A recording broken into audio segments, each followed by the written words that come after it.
Ailson, boa tarde. A Boa gente está tarde. aqui para fazer a entrevista do projeto 50 mais 50, dos 50 anos de memória de colonização da Transamazônica. A gente vai precisar gravar essa entrevista e depois esses dados vão ser utilizados para as atividades que o projeto vai fazer. Nós gostaríamos de saber se você autoriza essa gravação e o Sim, uso dessas autorizo com toda informações. certeza. Tá, ok, muito obrigada. Então a gente queria começar perguntando para você de onde você, não você, mas a sua família, né? De onde vocês vieram para a região da Transamazônica? De onde? E por que vocês vieram para cá? Conta também um pouco como foi essa vinda de lá, da sua Uhum. cidade, da sua terra, ou melhor, parte que seus pais contavam também, né? Sim, Vamos começar assim a nossa conversa. certo. Bom, em primeiro lugar, né, boa tarde para vocês e fico honrado, né, por essa entrevista. Agradeço vocês também, que minhas amigas de muitos anos. E assim, meus pais veio para cá, eu era criança e meus pais é mineiro, meu pai é mineiro, minha mãe é goiana, minha família, a maior parte é mineira e goiana. Aí naquele tempo, dos anos de 70, 75 até 80, né, foi a época que a gente veio para Transamazônica. E tinha aquelas reportagens grandes da região para cá, né? Que o pessoal estava indo para cá. E assim, como a gente ficou na região sem trabalhar, sem terra, né? Que eu sou filho de agricultor, sempre trabalhou na agricultura. E as terras lá ficou meio escassa, que era questão de herança, né? Ficou com um pedaço para cada um e não deu certo. E o pai sempre viu da terra. Então meu avô veio em 1976 para cá. Ele disse que era bom, tinha muita terra, né, para trabalhar. E o pai resolveu vir para cá com esse propósito de conquistar a terra, né? Conseguir uma terra e continuar trabalhando na agricultura. Então o propósito maior foi esse, né? De lá a gente ficou sem condição de ter nossa própria terra, porque a terra que tinha foi dividida entre os herdeiros, né? E ficou muito pequeno a situação, e aí, como ele não tinha estudo e não conseguia sobreviver na cidade, então ele veio em busca de terra aqui nessa região. E como é que foi essa viagem? Seu pai conta para vocês como De foi? lá para cá, Sim. não, ele vendeu o que tinha, né? Comprou Uhum. um transporte nosso mesmo, particular, e vendeu tudo que tinha e Você veio. tinha que idade? Eu tinha 7, 8 Você anos. lembra? Lembro, Conta lembro. aí como é que foi. A viagem lá pra Sim. cá, bom, naquele tempo, né? Veio num carro fechado, colocou só as coisinhas dentro, era num carro fechado, a gente veio comendo pela estrada, parava nos lugarzinhos para fazer comida mesmo, não parava em restaurante, fazer comida nas beiras do rio. Aí veio, acho que gastamos uns 3 dias de lá pra cá, ou 4, não me lembro. Era uma família de quantas pessoas? Oi? Era uma família de quantas pessoas? Vocês Nós, eram um grupo de quantas 5 pessoas? pessoas. Não, nós irmãos sou 5, com pai e mãe 7, né? Só como não cabia todo mundo no carro, a minha avó foi pra lá para que a gente viesse junto, né? Aí ela trouxe umas irmãs minhas no ônibus e a gente veio no carro. E a chegada aqui, Ailson, você se lembra de alguma coisa ou lembra de algo que seus pais tenham contado? Como foi a chegada? Chegaram aqui aonde? Já chegaram direto no Direto do lote? lote, porque meu avô já tinha, né, a terra, né? A gente veio direto pro lote deles, né? Que até hoje eles vivem no lote, desde esse tempo, as mesmas propriedades, na beira da Transamazônica, aqui do Anapu mesmo, né? Daqui lá, na propriedade do meu avô deve dar uns 20 quilômetros, 25 quilômetros. Ah, seu avô já morava aqui Já antes, né? morava, ele veio em 76. Foi ele que veio antes. Veio antes meu avô, Isso. a gente veio direto para a terra dele. Na verdade, até hoje ele tem esses lotes, são 6 lotes. Seu avô 3 tá vivo? tá vivo, ele tá com quase 100 anos já, mas tá vivo. Tá aí. Aí são na beira da Transamazônica, 3 de um lado e 3 de outro. Quando vocês for daqui para lá, que vocês passarem no 115, vocês podem ver que Aham. vocês viram aqui no 115, né? Os lotes, Os né? lotes, até hoje ele tem os lotes, mora lá até hoje. E seu Certo. Tá avô com dá conversa bem? conversa, ele não gosta muito de conversar, mas ele conversa. Minha avó que conversa mais do que ele. Ele sempre foi mais, não gosta Certo. de falar Quando muito. que ele chegou, que você falou? 1976. Ah, tá, já E nós já depois do... veio 4 anos depois, 1980. Só que nós Uhum. veio um tempo antes aqui conhecer, primeiro em 78 E aí e depois depois que veio em vieram 80 de mudança. definitivamente. Isso. E quando vocês chegaram, como é que era a vida depois que vocês foram pro lote? Você que era uma criança, o que que era? Como é que era a vida aqui? O que que vocês faziam? Rapaz, era muito difícil, porque era muito mosquito, né? Naquele tempo tinha muito mosquito. E a Transamazônica naquele tempo foi uma época que O INCRA tinha vindo, tinha dado um apoio inicial, eu acho que na hora que no tempo que a gente veio, já era um tempo que não estava tendo tanto apoio mais. Do INCRA, né, que tinha aquela vila lá no Brasil Novo, aquele negócio que dava apoio, né. Mas assim mesmo aí a gente conseguiu a terra pelo INCRA, né. Nós veio, morou um tempo no lote do meu avô, aí depois meu pai conseguiu um lote pelo INCRA, 2 lotes de 20 alqueires cada um, que é os que a gente tem até hoje. E vocês trabalhavam no quê? Eles faziam o quê no começo? A roça mesmo, plantava mandioca, arroz, milho e feijão, roça braçal mesmo. E vocês sendo criança, já entrando na adolescência, como é que vocês se divertiam? O que Rapaz, era não tinha muita as diversão, não. brincadeiras? Assim, quando a gente foi pra Vicinal, pro lote, o nosso lote é na Vicinal, é 6 km da beira da Transamazônica lá, né? Aí eles inventaram um campinho de bola na vila, que é a vila ali do Pau Furado, né, que fala. Aham, Que é a Vila do Nova Canaã, mas o nome popular é Pau Furado. isso. Aí eu e meu irmão vinha, andava 6 km para brincar a bola, brincava e depois voltava para casa de novo, 6 km, porque não tinha, né? A única diversãozinha que tinha era jogar uma bola mesmo, nesse campinho que tinha. Mas aí tu foi crescendo, rapazinho, Aí não tinha e escolinha também, escola, né? Era muito difícil. vocês não, aí vocês foram estudar depois, não Não, tinha a gente, escola. foi assim. Aí 80, aí quando foi em 83, veio a Armandorte para cá, né, pro município, em 83. Aí ela começou a organizar, porque aqui não tinha escola, não tinha professor, não tinha nada. Aí ela começou a organizar. Tu te lembra do primeiro momento que você conheceu a Dorothy, a primeira vez que você viu Vinha, ela foi lá em casa, na Como é que comunidade lá foi? de casa. Ela foi de a pé, apareceu lá em casa, né? Porque visitou, eu fundar a comunidade, né, lá de casa, que foi fundada em 83, comunidade de Santa Cruz, né? Aí organizou para ter uma escola, que tinha muita criança e não tinha escola. Aí ela organizou lá, o meu irmão fez aquele cursinho, né, de preparação de primária, de primeira até a quarta série, um cursinho que tinha, não sei se é Gavião, é um que tinha um curso, né, que fazia para professor leigo, né, que não tinha, Gavião. acho que ela só tinha o primeiro, de primeira a oitava série, e dava aula até de primeira a quarta série para criança, né? É, isso Naquele mesmo. tempo a Irmandade organizou, e os pais ajudou a fazer essa escolinha lá e começou a escolinha para as crianças, mas não tinha escola. E você, como adolescente, rapazinho, crescendo ali, e as festas, o que vocês iam fazendo para se De vez em divertir? quando tinha uma festinha assim na comunidade mesmo, o pessoal fazia, né? Depois que a Irmandade veio para cá, que ela começou a organizar as comunidades, né? Ela se preocupou também com essa questão da diversão. De vez em quando reuniu os agricultores das comunidades, o povo lá, fazia uma festinha, negócio de quadrilha, essas coisas, a gente começou Ela ajudava a organizar essas ela, coisas também? na parte. E aí você sempre tinha Organizava. contato com a Aí Dorothy? começou, sim, desde criança. Aí ela começou a organizar os jovens, né, que eu fui ficando jovem. Aí eu participava da pessoal da prelazia do Chico da igreja, né, que deu apoio. A gente ia para os encontros de jovens, até fui no Brasil Novo, encontro de jovens, no barracão lá, né.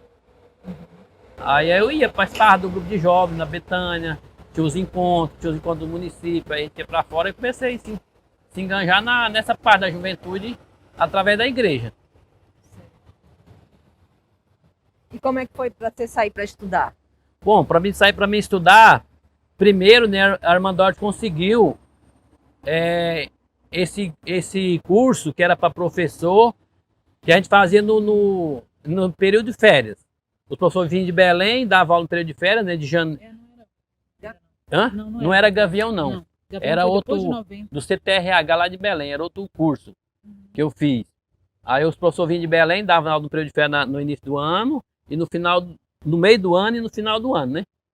Aí a gente fazia por período, que aí eu era preparado professor, igual eu falei, professor daqueles leigos que podia dar aula de primeira a quarta série, né? Aí foi através desse que eu estudei, né? No período de férias. Aí depois ela me arrumou uma vaga para Santa Catarina, que ela disse para mim, aí, como você é uma pessoa que gosta muito de trabalhar com as plantas, você tem que ser uma pessoa que vai depois, futuramente, ensinar os agricultores a melhorar a qualidade de vida através de melhorar a qualidade do solo, cuidar das plantas, do meio ambiente, essas coisas assim. Trabalhar de forma sustentável, para não acabar com a natureza. Aí ela me arrumou uma vaga em Santa Catarina, técnica agropecuária, para mim ir para lá estudar, depois retornar para cá, para poder estar dando essa contribuição. E aí na você comunidade. foi, passou quanto tempo em Santa Catarina? 3 anos. 3 anos. 3 anos. Se formou. Aí quando você voltou aqui, você ingressou no quê? Quando eu voltei para cá, aí ela conseguiu para que eu desse umas aulas de agricultura, porque naquele tempo não podia dar nas escolas tradicionais, né? Não tinha essa não tinha disciplina? técnica, Não tem tinha ainda. essa disciplina técnica de agricultura familiar, mas ela conseguiu, não sei de que forma, o prefeito e senador me contratou para me poder estar inserindo uma disciplina para os alunos de filho de agricultura para poder ensinar um pouco a questão de melhorar a questão da A agricultura. preocupação dela era que a agricultura tivesse E fosse tivesse uma melhor, né? sustentabilidade também, respeitando todas as espécies de vida, né, do meio ambiente, né, essa coisa aí. Aí eu comecei, aí depois foi quando surgiu a ideia, né, através lá da fundação, né, da universidade, que é a Casa Familiar Rural, né. Naquele tempo já era na década de 90, né, 93, 94, por aí assim, Uhum. não foi isso? Isso. Era, aí foi aquela que vocês veio pra cá, acho que foi, não sei se foi a Juliette, da universidade, que veio com a ideia que no Anapu foi a Juliette mesmo.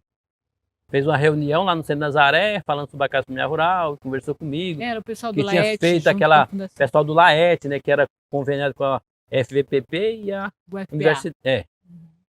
Aí E- foi que teve uma reunião que eles queriam, né, essa ideia da Casa Familiar Rural, e contou a história, que tinha feito uma pesquisa na região, e que os filhos dos agricultores estavam saindo da cidade, ou saindo do lote, ia para a cidade estudar e não retornava, né?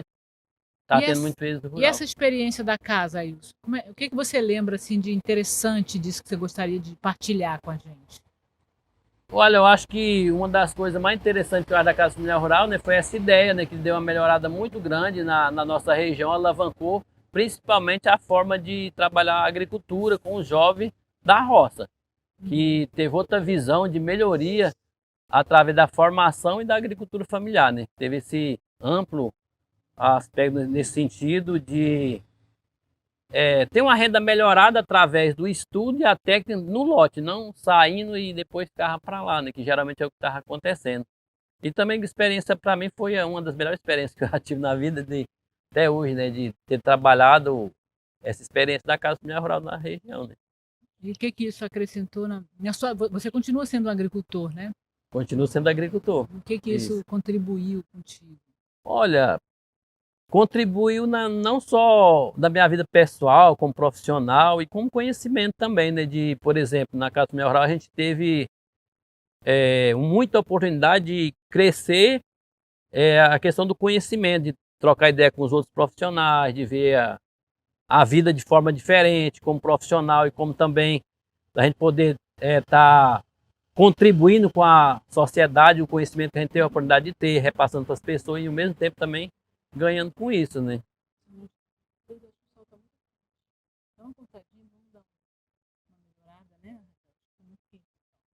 Bom, Já? já pode. Escuta, além da CFR, que outras experiências assim, nessa área da educação você registraria aqui no Anapu, na região de modo geral? Bom, teve essa inicial que eu falei, né? Que a Armandorte organizou primeiro, né? Para capacitação dos professores para poder dar aula para as crianças, né? E teve em Uruará uma equipe, naquele tempo era as coisas muito difíceis, né? Porque o professor vinha de Belém. Aí que ela queria, tipo assim, formar as pessoas do local, filho de agricultor, família, as professoras que permaneciam na região, porque se trazer professor de fora não ficava, né? Uhum. Então elas conseguiu que as pessoas da região pudessem ser capacitadas para poder ser os professores, né, das escolas, para começar as escolas, porque quando nós chegou aqui não tinha escola. Nenhuma E depois o escolinha. Pronera, você lembra? Oi? E o Pronera?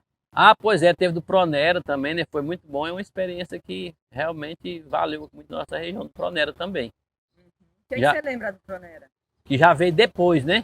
Foi agora nos anos 2000, né? O O que você lembra do Pronera? Não, minha esposa, né? Ela teve o curso, né? Foi capacitada, né? Em agente comunitário de saúde, né? Foi um curso muito bom, né? Que teve. E acho que assim, pena que parece que não teve a continuidade, né? Mas foi um curso muito bom que poderia, né? Voltar para poder estar capacitando outras pessoas também, né? Mas que valeu, né? Esse modelo de ensino, né? Para as pessoas que não têm condição de ter um curso, né? Ailson, os agricultores aqui, eu queria, já que você sempre se interessou por discussão da agricultura, por essas atividades. Como você avalia essa situação da agricultura aqui no Anapu, assim? O passado, você vem percebendo que tem mudanças nisso? Tem muita mudança. Assim, naquela época, eu acho que o pessoal, tipo assim, foi... Naquela época que você diz é 1900 dos anos 90 até 2000, né? Por aí assim. Uhum. De 2000, dos anos 90 até 2000. O pessoal tinha um tipo de organização, né? De associação, aquele negócio todo, né? Que trabalhava e hoje, assim, não tem essa questão muito mais, né? Dessa questão das associações. Mudou um pouco, né? Uhum. Mas, assim, toda essa organização dessa época que teve, tem uma influência muito grande do que é hoje, né? A agricultura hoje, que mudou muito, melhorou muito a parte... Por exemplo, aqui no Anapu, tem duas atividades principais, né? Que é a pecuária, né? Ou o cacau, cultura do cacau. E antes era o quê? Antes desse período? Antes desse período era mais lavoura branca, né? Que o pessoal plantava milho, arroz e feijão e alguns que criavam gado, né? Uhum. Aí, com o trabalho que foi feito das instituições, o sindicato, a FVPP, a própria Universidade Federal do Pará, né? Com um convênio com o LAET, que era a Embrapa, né? Esse pessoal aí, deu uma certa dimensão diferenciada com o que é a agricultura hoje, né? Uma coisa que a gente tem observado nos outros municípios é que as pessoas estão vindo do fundo do lote, ou quem tem, claro, condições, ou vende o lote e compram uma chácara pertinho da cidade, porque é muito difícil vir lá. Essa é uma realidade que tem acontecido aqui também no Anapu, as pessoas têm criando chácaras no entorno da cidade. Tem chácaras, tá tendo chácaras muito em torno da cidade, sim. Uhum. Que Mas... cultiva o quê? Oi? E que cultiva o quê? Essas chácaras são para quê? Para quem? Para quê? Plantam o quê? Fazem? Geralmente o pessoal nessa chácara tá plantando fruticultura ou mandioca, coisa de hortaliça, né? Essas coisas para vender para a própria cidade, né? Que é perto, né? Aí eles trazem, tem uns que cria porco, né? Essas coisas assim. Então, fazendo isso. Mas é mais a fruticultura que eu vejo aqui em Roda. Mais fruticultura mesmo. O pessoal estão plantando. Uma outra pergunta que a gente sempre faz é que, assim, quando abriu a Transamazônica, o governo dizia que a vinda dos migrantes era para desenvolver a Amazônia, né? Sim. Aí a vinda deles era para desenvolver a Amazônia. Era essa a Aham. ideia. Desenvolver a Amazônia era desmatar, Sim. né? Criar os seus lotes. E hoje, assim, o que você percebe que está colocado como desenvolvimento para essa região aqui? Rapaz, é um contraste muito grande, né? Por um lado, tem aqueles que têm esse dom de preservar, né? Um pouco do lote ainda. Uma boa parte, né? Pelo trabalho que foi feito, alguns têm essa consciência de deixar um pouco. Mas a maioria deles quer derrubar tudo mesmo e fazer agricultura. Quando é pecuária, é derrubar tudo para fazer agricultura. Não quer deixar nenhuma reserva mais no lote, né? Então isso é muito triste, né? Porque no nosso município aqui, foi feito todo um trabalho, né, da época da Irmandade, da instituição, para que tivesse uma reserva, né, para as futuras gerações. E hoje o que a gente vê é uma destruição muito grande, né, por falta do acompanhamento do próprio governo, né? O pessoal está derrubando de 50 alqueiros, derrubando as castanheiras tudinho, as castanhas principalmente, né? E quem é que derruba? É, Novas empresas? é empresa madeireira, o novas próprio pessoal que fazendas? compra, né, que derruba tudo, né, não deixa reserva mais. Derruba de 50 alqueiros de uma vez, queima tudo, né? Então aproveita um pouco da madeira e o resto joga capim, né? Não tem mais aquela consciência, né, de que tem uns que tem, principalmente os antigos, os primeiros agricultores, que tem essa consciência de ter deixado lá a sua reserva, mas a maioria desses que vêm agora não tem essa consciência. E aí a Dorothy tinha duas coisas que você já disse e ela também já dizia e outros já disseram, né? Uhum. Que ela fazia muita questão de frisar. Uma era que todas as famílias pobres tivessem terra para trabalhar. Sim. E a outra era a necessidade de manter a natureza de pé para garantia da vida também, né? Então, como é que você avalia isso nesses últimos tempos? Você acha que tem muitas famílias ainda sem terra? Tem um desmatamento maior? Ou tem uma consciência maior? Como é que você avalia? Tem um desmatamento maior pelo seguinte: muitas famílias venderam as suas propriedades para outras pessoas que vêm de fora. E igual eu tô falando, essas pessoas que vêm de fora não têm essa mesma consciência. O negócio deles é desenvolver, crescer e produzir mais, né? Não tem essa consciência dos agricultores de antes, de deixar, né, uma reserva. Então, tem muita gente que vendeu suas propriedades. Até mesmo nos projetos de assentamento, Até mesmo para de assentamento. criado Isso, como os PDS, Isso. você Vender percebe tudo. que mudou bastante. Não, lá para você conta no dedo quem foi o de início. Hoje em dia a maioria não é mais os mesmos. São poucos, tem uma comercialização muito grande de terra, né? E aí aqueles que vêm depois, eles não têm aquela mesma consciência, derruba tudo logo e queima e planta capim. E essa comercialização, desculpa, essa saída está muito em relação ao que essa saída deles? A oferta maior de dinheiro, né? Porque o pessoal, assim, tipo assim, quando chegou, achou que pegou a terra praticamente de graça, né? E depois achou que um dinheiro valorizou as coisas, né? E vendeu para, acho que, comprar outra mais barata em outro canto, pensando que conquista outra terra, mas geralmente tudo subiu, né? Que a terra deu uma valorizada muito grande aqui nos últimos tempos, né? Principalmente esse povo que vem de fora, do Mato Grosso, dessa região para lá, mais desenvolvida, que a terra ficou mais escassa, mais difícil, eles vêm atrás de terra aqui e colocam dinheiro a mais, né? E essa nova terra é sempre para plantar Capim. Capim, para desmatar Isso. e gado, Todos que vêm né? aqui é atrás de pasto, capim. Bom, você não é um migrante, né? Assim, migrante adulto, né? Mas era uma criança que veio com a família. Que papel você acha que os migrantes tiveram nessa colonização da Transamazônica, nesses 50 anos da Transamazônica? Eu acho que eles teve um papel fundamental para desenvolver essa região do que é hoje, né? Porque eles sofreram muito, né? Teve uns que perdeu a vida, né? Nessa região. Um abandono do governo também, né? No tempo. E eu acho que se não fosse eles ter vindo, eu acho que não existiria nessa Transamazônica como é hoje, né? Então acho que eles doaram foi a vida aqui. Eles doaram parte da sua vida toda para o desenvolvimento dessa região, né? Certo. Uma outra pergunta é assim, o que foi bom nesses 50 que passou e o que você espera dos próximos 50, já que você é um menino novo ainda, né? A gente entrevistou o seu Alexandre, né? E ele tem 92 anos. Ele disse assim, olha, espero que os próximos 50 todos tenham coragem, né? Não é para mim, mas que os que ficarem tenham coragem. E você, o que foi bom no que passou e quais são seus desejos, expectativas nos próximos 50? Eu vejo que hoje, né, o mundo mudou, né? A metodologia de vida, essa evolução muito grande, né, da velocidade das informações, internet, essas coisas todas. Hoje a coisa é muito rápida, né, para desenvolver, né? E o que eu vejo, os jovens de hoje, né, ele está mais ligado no tecnologia, né, assim, mais avançada do que a nossa de antigamente, né, que era mais, assim, não tinha, na época nossa, nem energia não tinha, né, era da lamparina, né, hoje é tudo energia, tem energia, né, na nossa região, ninguém tinha telefone, hoje todo mundo tem um celular móvel, uma coisa assim, né, internet, essa coisa toda. Então, eu sei que a dificuldade que a gente teve no passado, mas era um tempo assim que eu achava melhor do que hoje.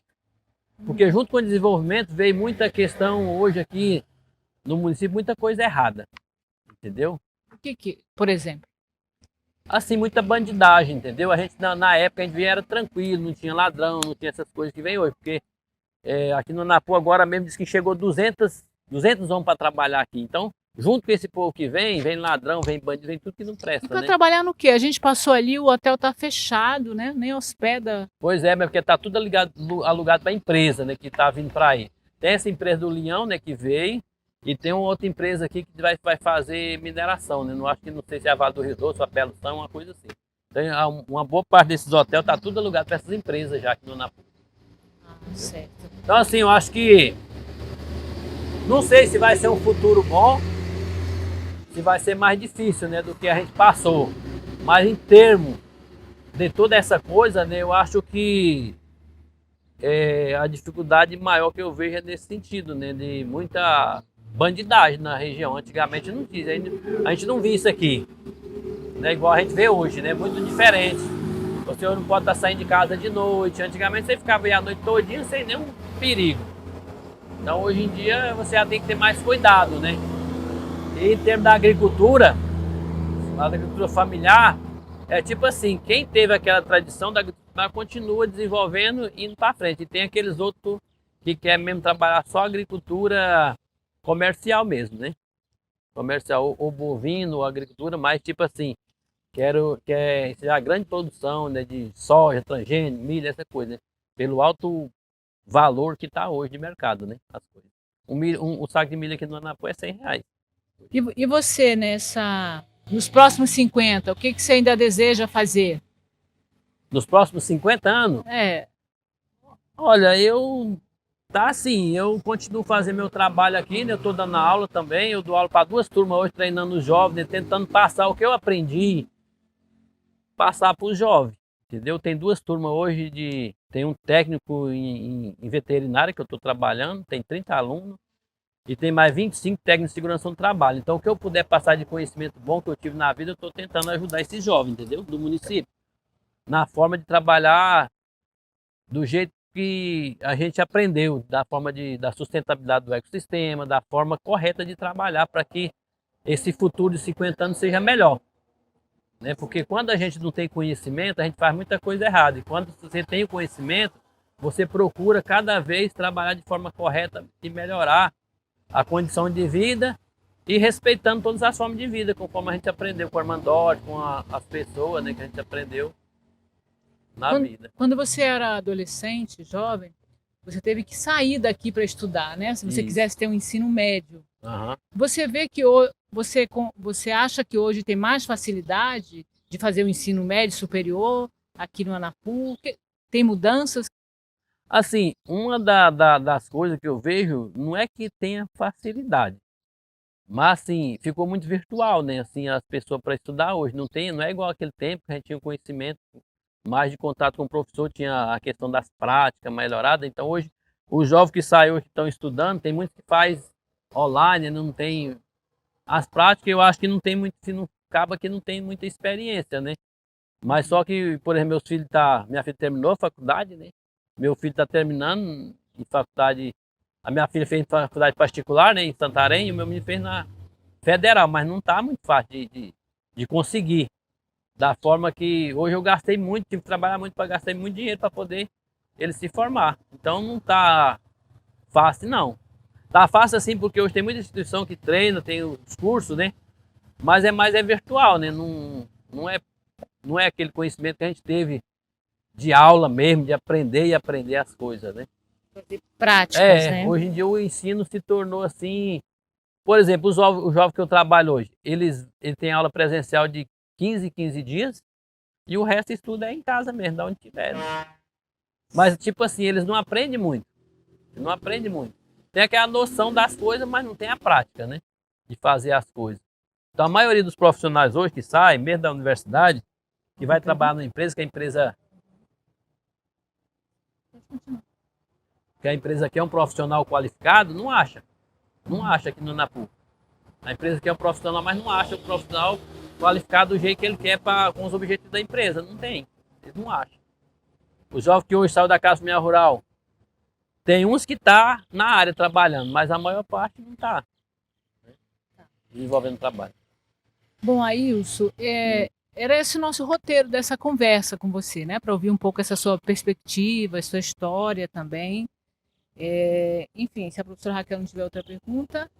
Então, uma última questão assim, considerando essa tua larga experiência, né, de imigrante criança, que cresceu aqui, que viveu essas coisas todas, depois teve a oportunidade de restituir às comunidades parte do que você aprendeu, seja como técnico, seja como professor na CFR. O que tu achas que a gente não deve repetir nesses próximos 50 anos? E não deve repetir? Que erro foi cometido nos 50 passados, que a gente precisa evitar ao máximo de repetir nesses próximos 50? Eu acho assim, né, em termos de educação, né, de desenvolvimento, eu acho que uma coisa que tinha que melhorar, que não poderia repetir, essa questão que o apoio, principalmente o apoio das instituições, né? Mas essa é a questão política, né, de governo, que eu acho que poderia dar um foco mais nesse sentido, né? Das políticas públicas de melhorar, né? Por exemplo, a Casa Familiar Rural mesmo, né? Então fica muito dependente, né, das instituições, questão política, fica muito presa e às vezes isso atrapalha politicamente a própria pedagogia, né? Igual no nosso município mesmo, a Casa Familiar Rural, ela mudou completamente, não tem aquele mesmo espírito que foi começado, a mesma metodologia, né, de trabalho. Então, e eu vejo a questão política, né, a falta de apoio para que ela pudesse desenvolver a forma que foi criada com o seu objetivo, né? Então acho que tem que ser uma forma de organizar de forma que ela tenha sustentabilidade sem estar dependendo muito da questão política, eu acho, né? Acho que os órgãos têm que apoiar as iniciativas. De forma que elas foi criadas e não da forma que eles querem, entendeu? Voltado mais para a política pelos objetivos deles. Que a Casa Familiar Rural mesmo, aqui no Anapu, se você for lá hoje, ela não é igual, ela mudou completamente. A forma que foi criada não é mais, acabou e foi questão política, né? Aí acaba que os próprios objetivos, né, do ensino que a gente pregou do início, toda aquela metodologia, foi de água abaixo, né? Então acho que para a gente criar uma coisa nova, igual foi uma experiência muito rica, não estou dizendo que não foi válido, foi muito, né? Então, valeu, mas hoje está assim numa situação difícil, porque mudou, né? Hoje, se você for lá na Casa Familiar Rural, você vê o tipo de trabalho, a metodologia que mudou completamente. Não é igual do meu tempo, né? Da Maristela, daquele tempo que a gente iniciou, né? Todo o trabalho. Então, acho que é o que eu vejo, né? A questão mais política, né? De tentar desenvolver uma proposta, um projeto que seja tenha uma sustentabilidade maior com seus objetivos, sem que a política interfira muito, né? Que o Estado, que os órgãos respeitem isso, né? Isso, exatamente. E que o desrespeito, então, não se repita, né? Isso. Voltando para a pergunta da professora Raquel.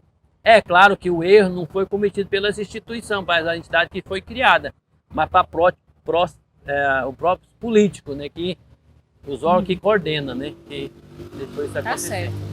Ailson, eram essas as nossas questões para você, mas para encerrar, se você quiser falar alguma mensagem desses 50 anos, pode falar que vai ficar gravada e vai ser reproduzida aí pela internet, quando a gente colocar. Inicialmente eu quero agradecer a Deus, né, por estar vivo ainda, né, tá nessa pandemia que passou, a gente está contando história ainda, né, e espero assim ter contribuído, né, também por esse projeto, e agradecer toda a instituição que me deu apoio também, né, FVPP, a própria Universidade Federal do Pará, todo o pessoal, toda essa conquista de amizade, de carinho que a gente teve durante muitos anos, né, até hoje, eu acho, desde jovem, né, que eu moro aqui.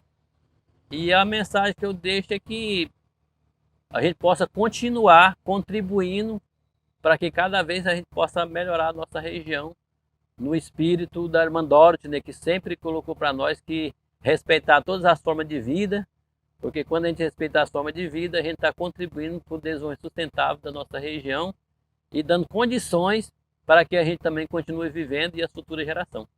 É isso. Tá certo. Obrigada, querido. Obrigado também.